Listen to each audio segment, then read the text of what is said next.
Skiba. I am the head of the international office at Kujawskiego University in Włocławek, Central Poland. And I have the pleasure to lead today's meeting, today's session, and I hope we will be able to exchange some of my experience and your experience related to effective lifelong learning, as this is the concept seen in many aspects of university life as the future of education. Just to wrap up a little some event of the last week, which I had the pleasure to lead in the north of Poland, and it was done on the initiative of the center that has gathered us today. We met in Gdańsk, Gdynia, and Sopot, the so-called Tree City in the north of Poland, with some Ukrainian participants from several universities. And it was a program called Leadership in Education. You can see the news on Facebook and on the website of the center. We enjoyed the beautiful scenery. We enjoyed the program, the sites of the three beautiful places located on the Baltic Sea. And I can say, honestly, just after the meeting completed,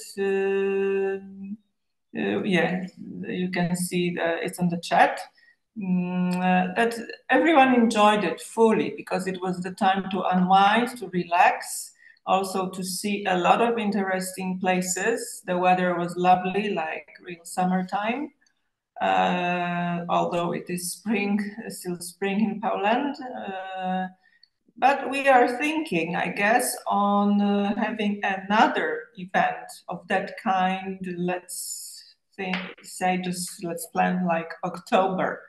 It may be the same location, as it is always a nice spot.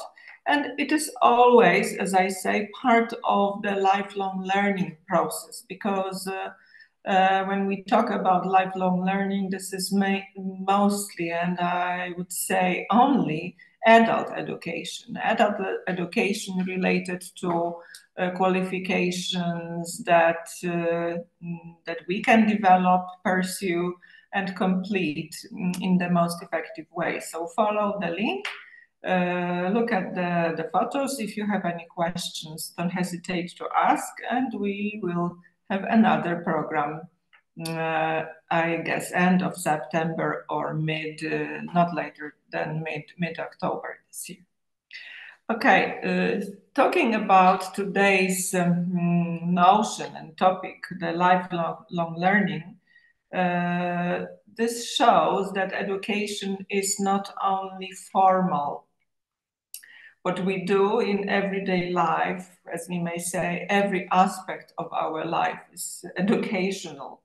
We may pursue our personal interests, we pursue our passions, we chase some of our ambitions, and lifelong learning is always there. It helps us achieve personal fulfillment and satisfaction. So this is related to our human being characteristics, as we have this natural drive to explore, to discover, and learn, and to grow from that information and knowledge. Then, by doing that, we feel encouraged to improve our own quality of life, and in a way we improve the sense of sense-worth, as we pay attention to ideas and our goals that inspire us. As I said before, we are all lifelong learners. We meet now, right today, here. We exchange information and experience. but it's partly your academic life, and you will get your certificate because you complete your internships and your program. But the lifelong learning is also related to our personal fulfillment needs. And so in reality, all of us have our goals and interests that are outside of our formal schooling and our formal jobs. And I feel this means that we have this natural curiosity. This is the fact that we are natural learners. We develop and grow thanks to the ability to learn at all. So this is related to our human development. In early childhood, we develop as we learn to talk, to walk, to ride a bike. And as an adult, we develop and grow because we learn to use a smartphone, a computer application, or just learn how to cook a new dish. And these are examples of everyday lifelong learning, very informal ones. They are the activities we encounter on a daily basis. They may take place through socialization or trial and error, or it may be the self-initiated study. Our personal fulfillment and development that refer to our natural interests, our curiosity, and our motivations. And putting these lifelong learning aspects in our life together, we may get a lot of benefits. One of them, and I would like to list those benefits now. One of these is the renewed self-motivation. Sometimes we get stuck in a rut. We do things simply because we have to do them. Like we go to work every day, or we clean the house every day.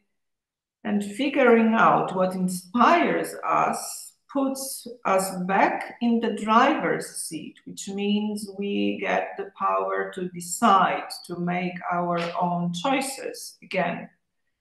And this is a reminder of what we can really do in life if we want to.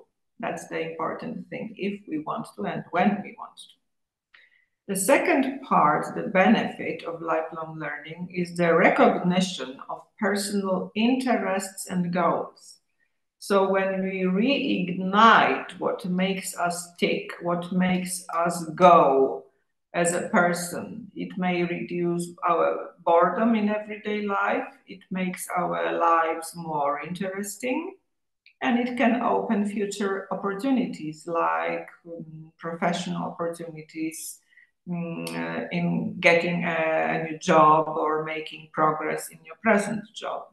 And you never know where your interests will lead you in that sense. If you focus on them, if you pursue them, you may meet interesting people. You may join, I don't know, a political party or a group related to a hobby.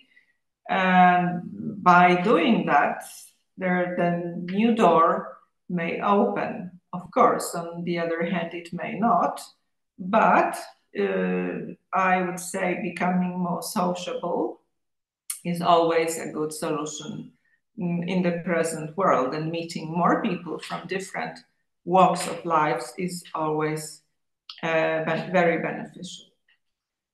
The third benefit, which I have listed for you, is the improvement in personal and professional skills. While we are busy learning a new skill or acquiring new knowledge, we are building valuable skills that help us in our professional and personal lives. That is because we utilize the skills in order to learn something new. For example, learning how to sew requires problem solving, and learning to draw involves developing creativity. And skill development can include interpersonal skills, creativity, problem solving, critical thinking, leadership, reflection, adaptability, to name just a few. Benefit number 4 is the improved self-confidence. So becoming more knowledgeable or skilled is something that can increase our self-confidence, both in our personal and professional lives. So in our personal lives, this confidence can stem from the satisfaction of devoting time and effort to learning, planning, improving, and giving us sense of accomplishment. So this is the satisfaction of reaching a point, of reaching our goals. The organizational structure of lifelong learning can have both formal and informal aspects. Sometimes the lifelong learning is used to describe a type of behavior that employers are seeking within the organization. So this is expected from us, even at universities, at polytechnics, in colleges, and I think in all kinds of institutions, it is expected from the employers to grow, to develop, and to learn. So employers are recognizing the formal education credentials, but not only, they also would like the employers would like the employees to develop talents by attending the lifelong learning programs and courses. As we know that today's economy and scientific world has a very fast pace, and organizations are seeking different lifelong learning processes, and these are the core component in the employee development. In Poland now, there are institutions, one of them is the IBE, the Institute of Educational Studies, which introduced, I think it was the end of last year, they introduced micro-credentials. And micro-credentials are related to very short courses, professional courses which may last a month or 2 months, so they may cover something like 50 hours or 60 hours of input, of information and knowledge, and they are related to a very specific field. So they are not professional academic courses, but they are the so-called short courses, but they are validated. So this is very important in lifelong learning system, that our knowledge, our effort and time that we spend on a given topic or idea is certified. So people need certification and validation of their skills. And the micro-credentials, I think it was invented by one of the European Union projects like early last year, but we already have it in Poland, and I guess I'm going to work on it in autumn with some universities in Poland, just to introduce this idea more and to spread the importance of validation of knowledge, even if it's in a more informal way. How do you feel? This is my question to you. Do you feel you are active about lifelong learning? You can write in the chat. Yes. Or answer or write, whatever you wish. Yes, you are.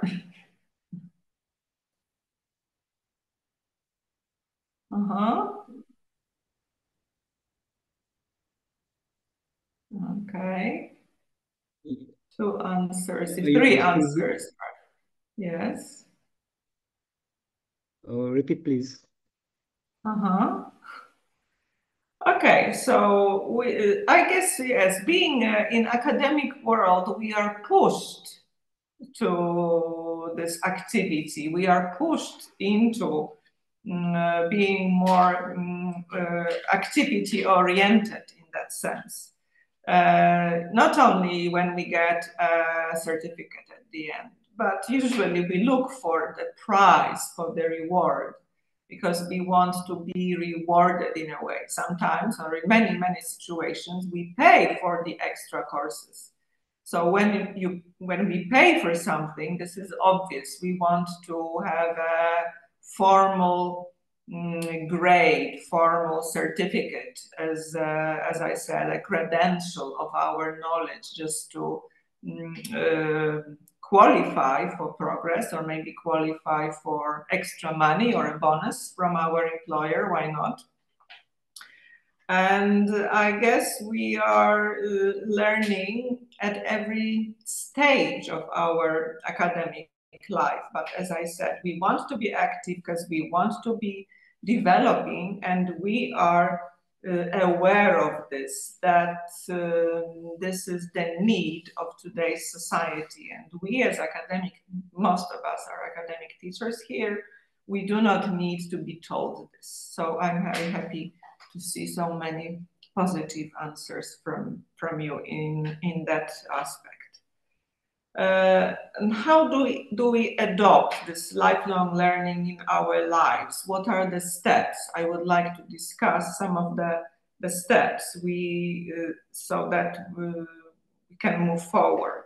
So if we want to be successful, we need to recognize the needs, the interests, and the goals.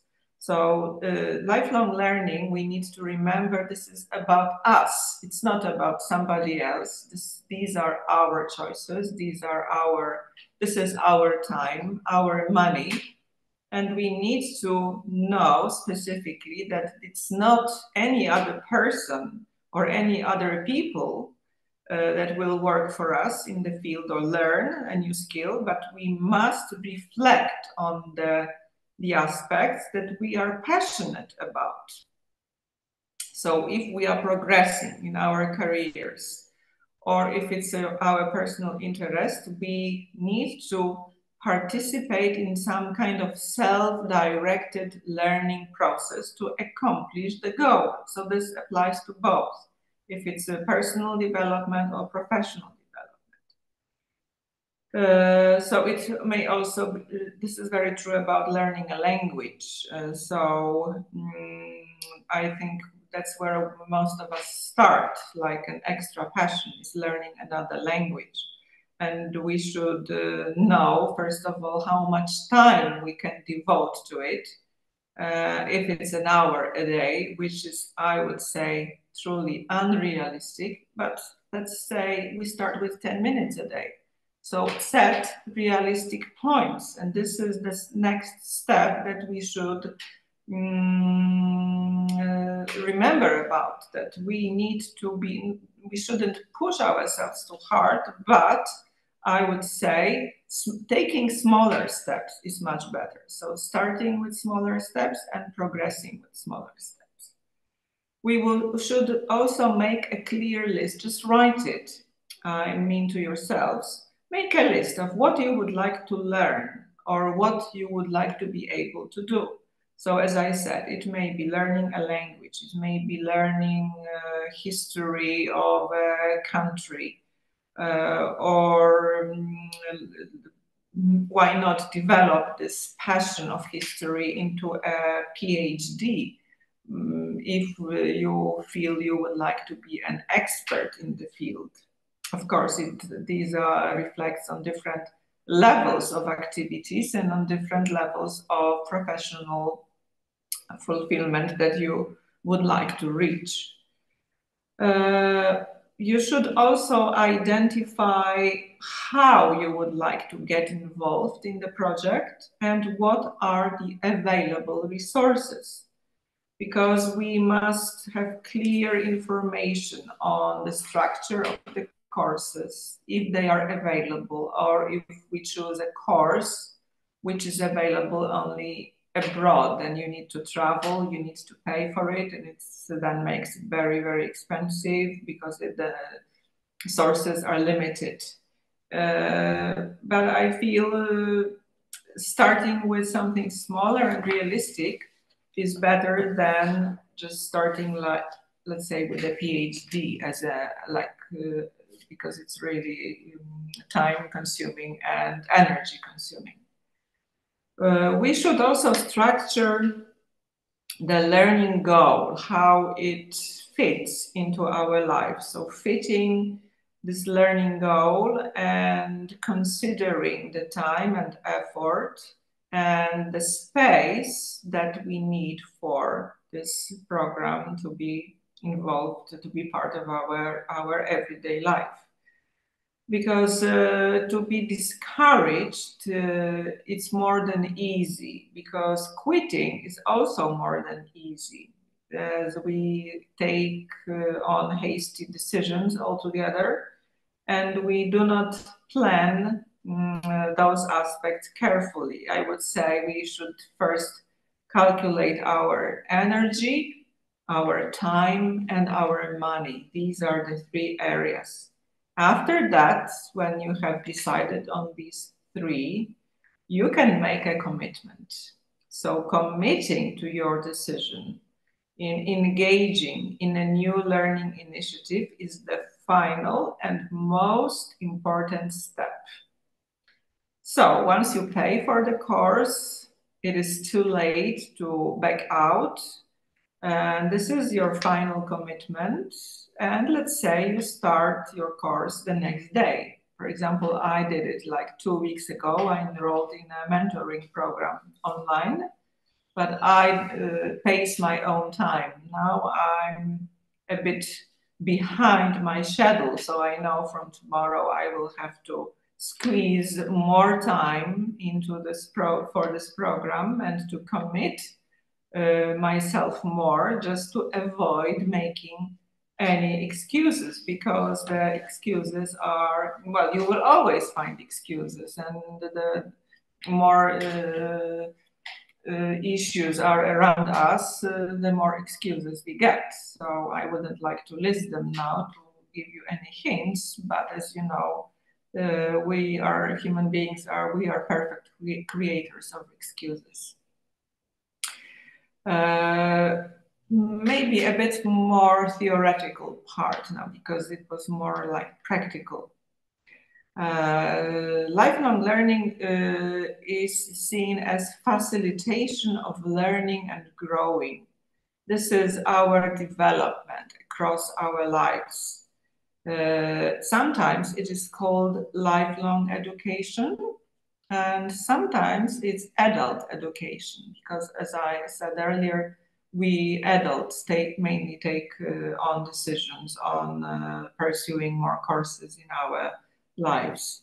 But we need to know that we are growing and we are living in the learning society and the society of knowledge and information.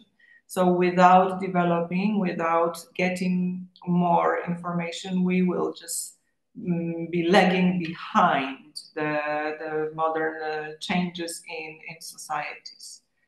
So this is a lifelong learning is a concept that is agreed by most educators, and that this is based on the belief that learning and growing will continue across our total lifespan.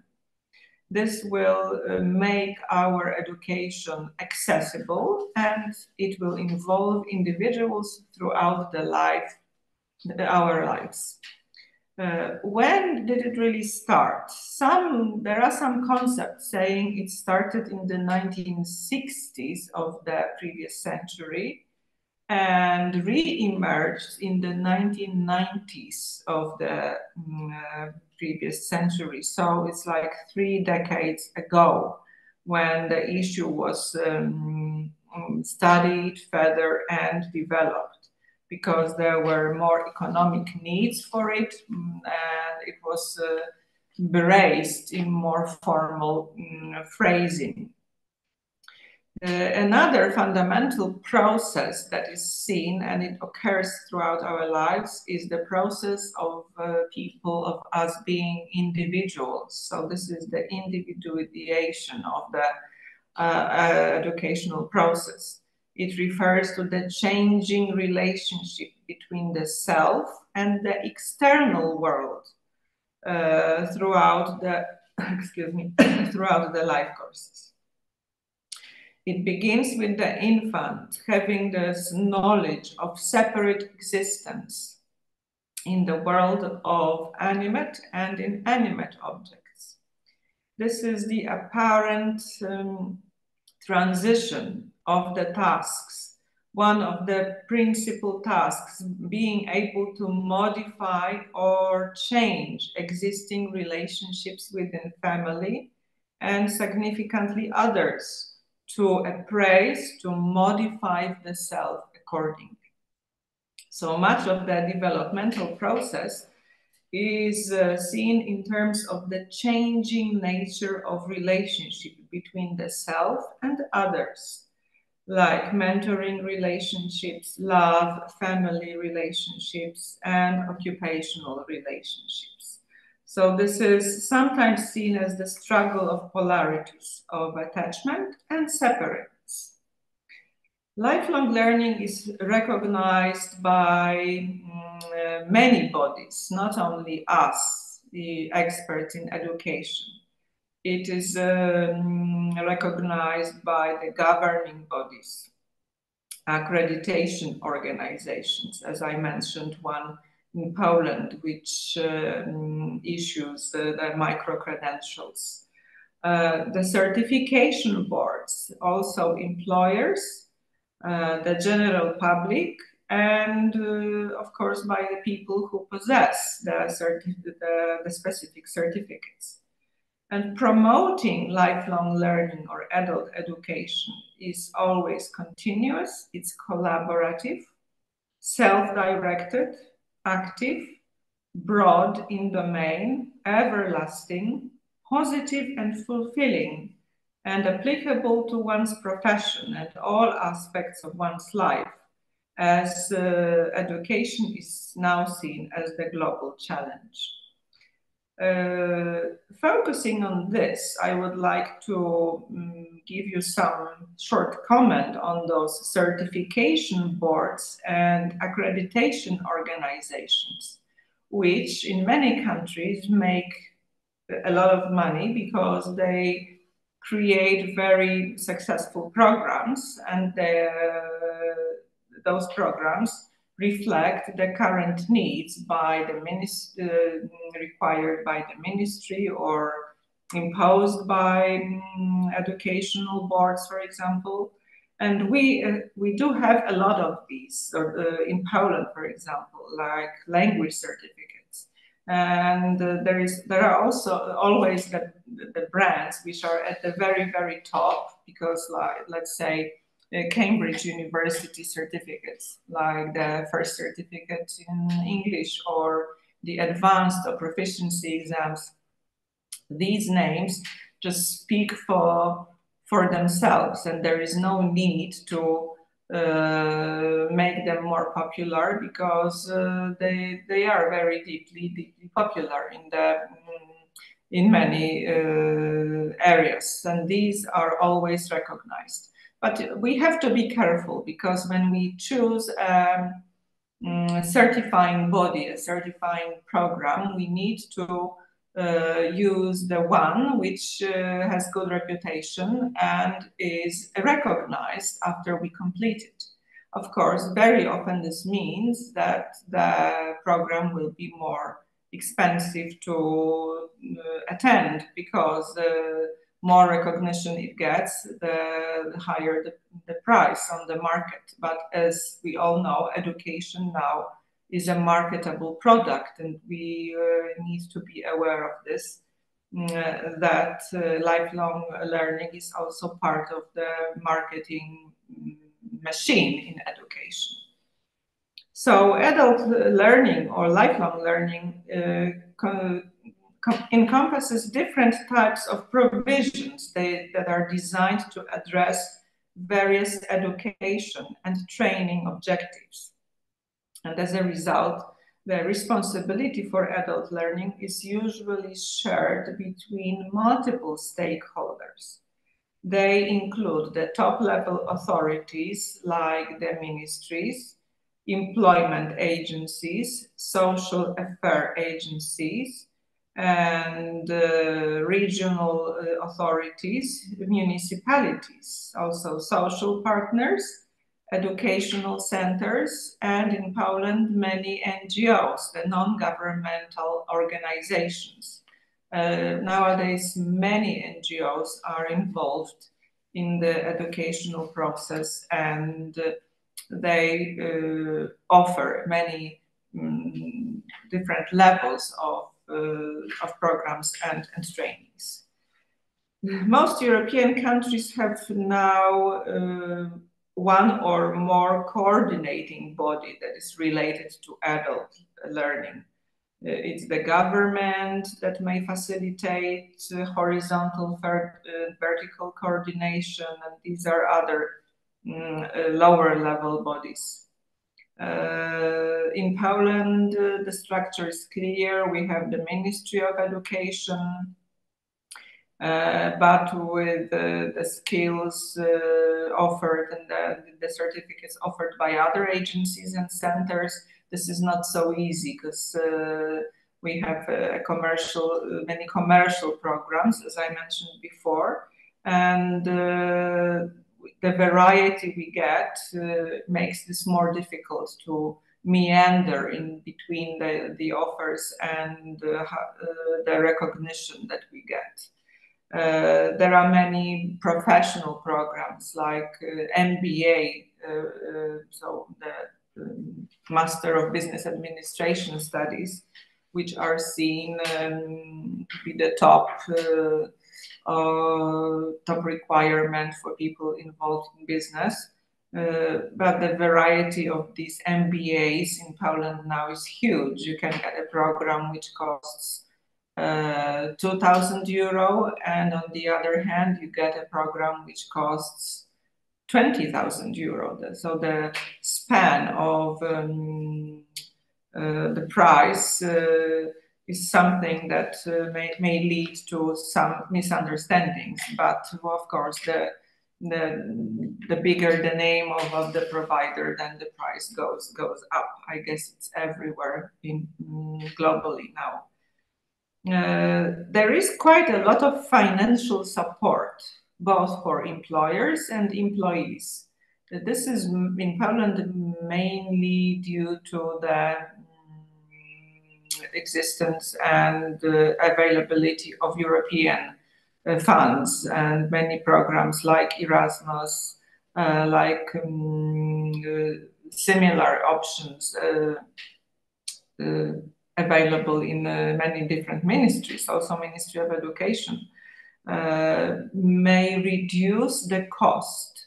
So it's both the employer or employee who can seek options of programs which may be maybe not totally free, but available for, let's say, 10% of the total cost. And of course, information is not so easy to get, but once you want to get a program which costs much less, then you, after browsing the internet for, let's say, a couple of days or weeks, you may finally get information on those options.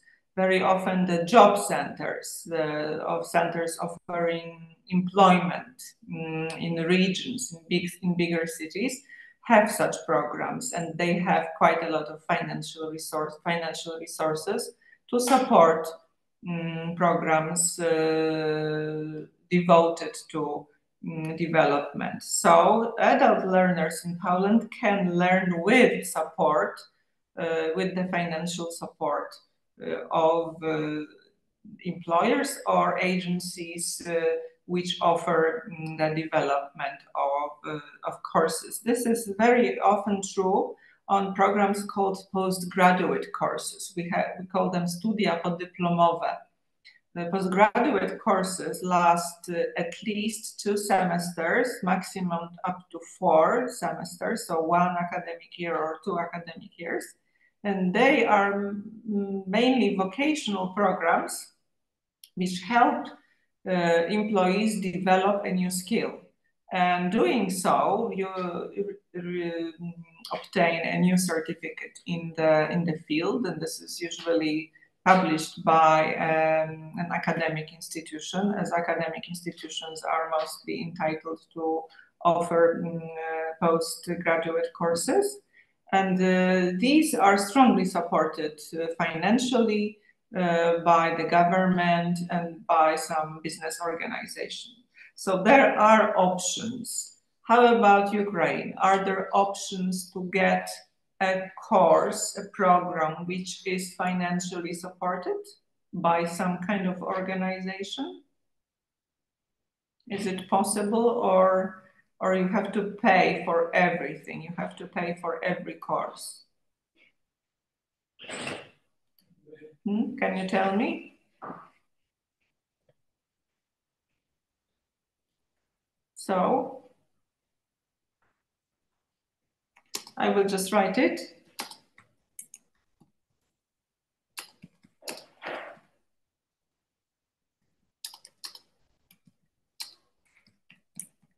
Just a simple question.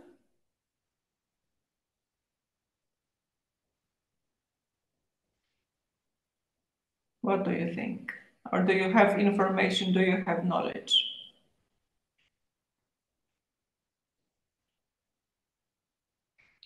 In some cases, mostly you should pay. Okay.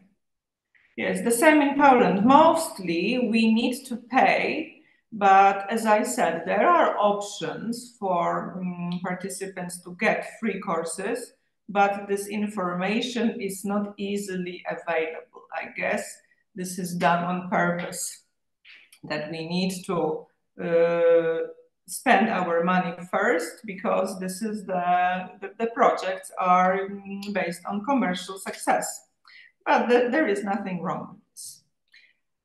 Okay, how about the creation of programs? I guess many of these programs are based on distance education.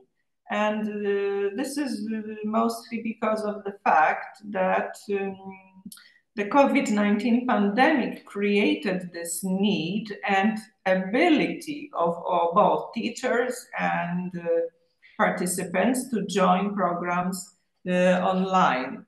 So this is, I think, one of the positive aspects of the pandemic times, although we know that it was a very hard time to go through and to accept it, but it introduced a lot of options and a lot of mentoring possibilities globally. I know, and you know very well, this is how we started programs, and I started online teaching for the Ukrainian Center, as we are doing it now, because we developed, that was the only way to meet, and that was the only way to actually talk and exchange information, and for you to learn and progress. So, as I said, on the one hand, this is negative because we were all strongly influenced by the pandemic time. But in a way, I would say many sectors in education developed. And although we suffered quite a lot of pressure and we paid a huge price for this, but we learned something new, and we learned that distance learning is not so bad after all. So it really happened in a couple of weeks, that when the pandemic started and when we had to face reality, but many courses were offered in online mode, and many sectors of education and training responded with a very good offer of programs and of certification available. So it happened at all levels, at national levels and regional levels, when there were many working groups and networks of experts and coordinators, and they established online programs. I'm not talking about formal education, of course, because formal education is out of question here, but I'm talking about lifelong learning courses. So all of these objectives that they set, I would say all of these have been reached successfully, and it was promoted. The cooperation was promoted, and there was raised awareness of the importance of adult education, as it included a lot of dissemination activities and a lot of policy developments. What do we need to be successful in this? We need a lot of guidance, I would say. Guidance is usually this shared responsibility of the ministries at national and regional levels. There should be participation of some national councils for lifelong learning guidance, that they should help ensure cooperation and coordination of policies and measures. So guidance services should cover many ranges of activities. There should be information available in one place, counseling, competence assessment, support, and the teaching of decision-making and career management skills. Where can these be provided? They can be provided in schools, in job centers, in training centers, in public employment services, in the workplace, and the universities and community centers. How about you? Are you planning to get more involved in some kind of lifelong learning, let's say over summertime? Do you have such plans to have some other courses?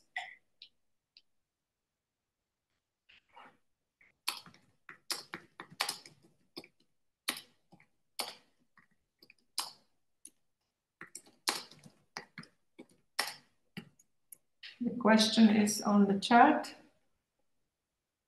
I mean programs of lifelong learning.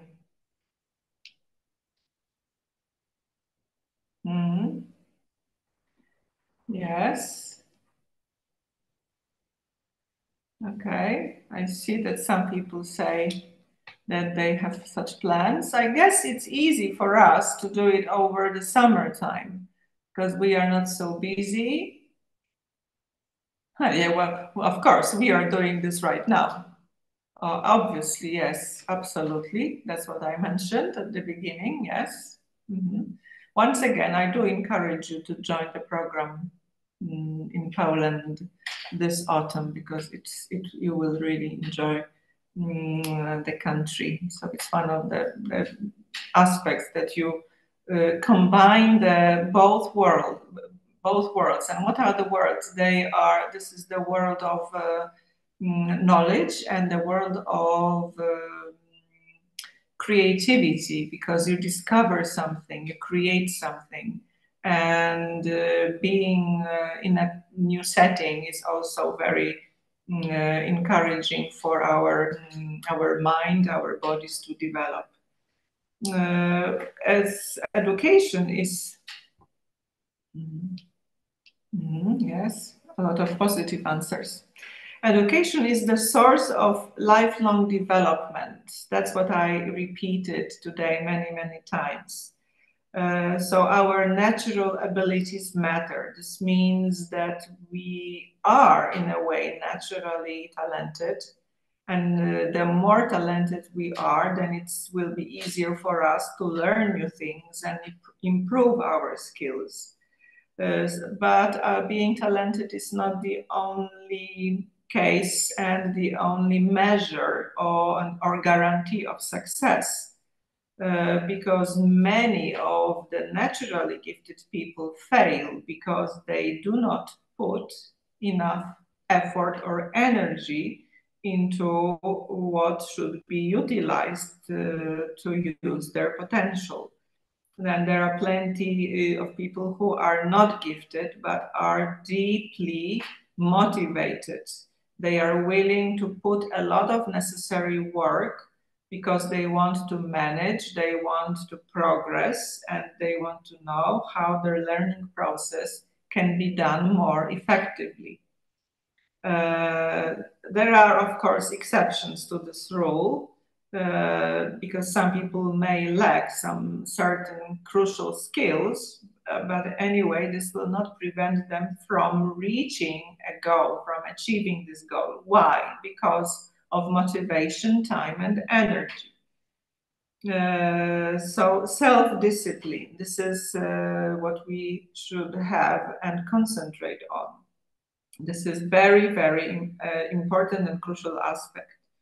So when we want to achieve success, we need this self-discipline, as this is one of the success factors. So being conscientious, which means being hardworking, being self-disciplined, purpose-driven and organized, these are the best predictors of our achievements. And this accounts for the success bigger than just in the case that somebody is just said to be intelligent or having a talent. So overall, natural abilities are important, but they are not the only source of success in a way, as we need to optimize our levels of success. So simply put, it's better to have optimized learning process, and this then will show that the success is there, that success is available. There is also a big role of our environment, the environment meaning the immediate surroundings, that we should learn in comfortable surroundings.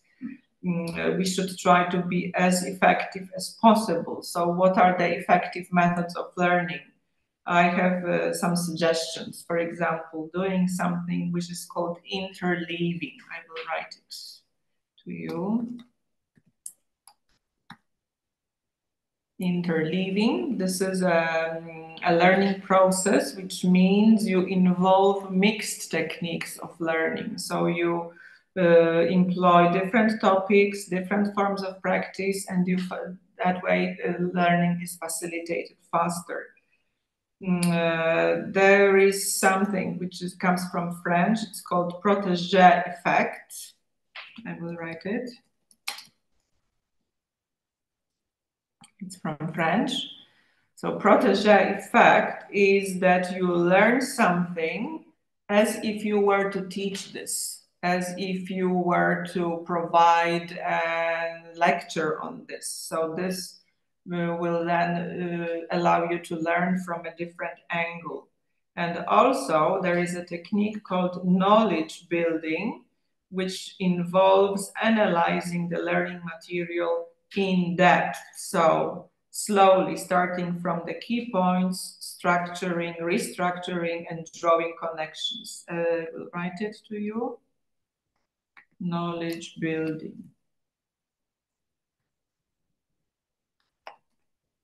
So interleaving, protege effect, and knowledge building. These are the major optimizers of the successful learning process.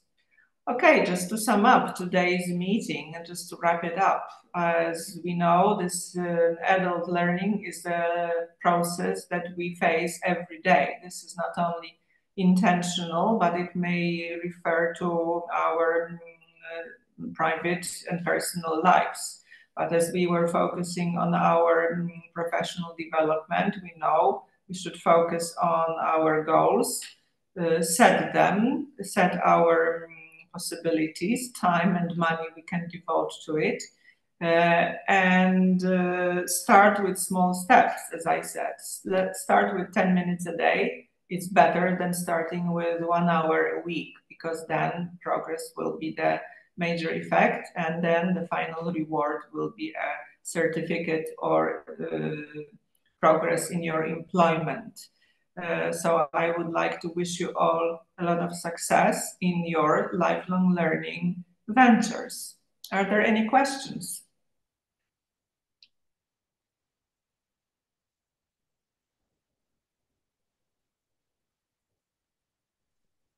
No, thank you very much for a beautiful lecture. Thank you very much. Thank you so much. Thank you. I enjoyed meeting you today. Thank you. Yes. Thank you. So thank you and see you next time. Thank you. Bye-bye. Thank you very much. Thank you. Thank you. Bye-bye.